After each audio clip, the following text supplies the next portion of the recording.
Ok, c'est parti. C'était pas évident les dernières 2 années pour moi, mais je suis vraiment contente de pouvoir dire qu'aujourd'hui je vais bien.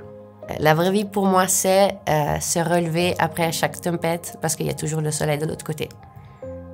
J'ai voulu approcher la santé mentale dans les thématiques pour cette année parce que j'ai vraiment remarqué comme cette thématique elle était importante pour moi dans mon parcours personnel depuis surtout les Jeux Olympiques de Tokyo. C'est pour ça que j'ai pensé que c'était le bon moment aussi pour moi de peut-être offrir au public un peu plus de sensibilisation sur cette thématique. Il n'y avait pas beaucoup de gens qui étaient au courant. Aussi parce que je voulais pas juste en parler avec tout le monde. C'était surtout ma famille, mon copain et quelques-uns de mes amis. Je pense que ma phase de déni, elle était vraiment depuis le début, quand j'avais vu qu'il y avait quelque chose qui allait pas. Je l'ai mis dans l'arrière de ma tête. Donc c'était quelque chose qui, pendant les mois qui suivaient, qui revenait, mais que je mettais de côté. Je le mettais dans comme si je le mettais dans une armoire et je voulais pas le voir. Par rapport à la période où je me trouvais, les choses, elles s'étaient empirées parce que c'était ma deuxième blessure et les choses, elles étaient beaucoup plus intenses pour moi à ce moment-là.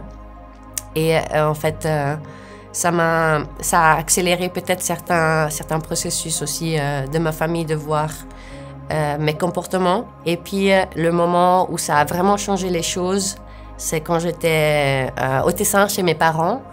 J'avais dit à ma mère que j'allais voir mon psychologue à Lausanne. Et elle m'a dit, Ayla, écoute, ce serait même bien que tu lui parles de ce qui se passe parce que... Et je voyais qu'elle était préoccupée parce qu'elle m'a fait comprendre qu'il y a quelque chose qui ne va pas. Je suis allée à Lausanne. Et j'ai vraiment tout dit, ce que je n'avais pas dit pendant les 2 dernières années. Et c'est vraiment là tout qui est sorti et qu'on a pu faire cette diagnose de dépression. Ça m'a fait réagir. Ça m'a fait penser que si ce n'était pas que pour moi, c'était aussi pour ma famille. Et j'appréciais beaucoup le fait que pour une mère, elle prenne son courage et elle dise à son enfant qu'il y avait quelque chose qui n'allait pas et qu'elle avait un désir pour moi d'aller mieux. Mon frère, il a été très sensible dans sa réaction. Il m'a juste mis une main sur mon genou et il m'a dit que ça allait le faire. Et j'avais pas besoin de plus.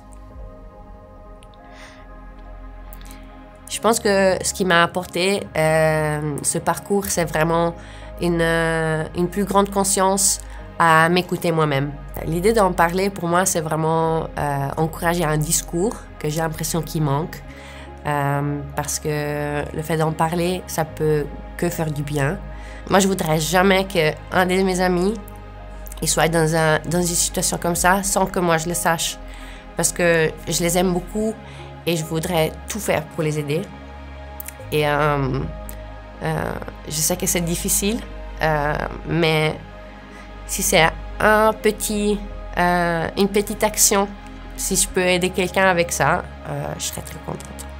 Déjà, le fait de remarquer que je parle de ça au passé, c'est des petites choses au niveau linguistique qui font une grosse différence. Et donc, je vois ça derrière moi.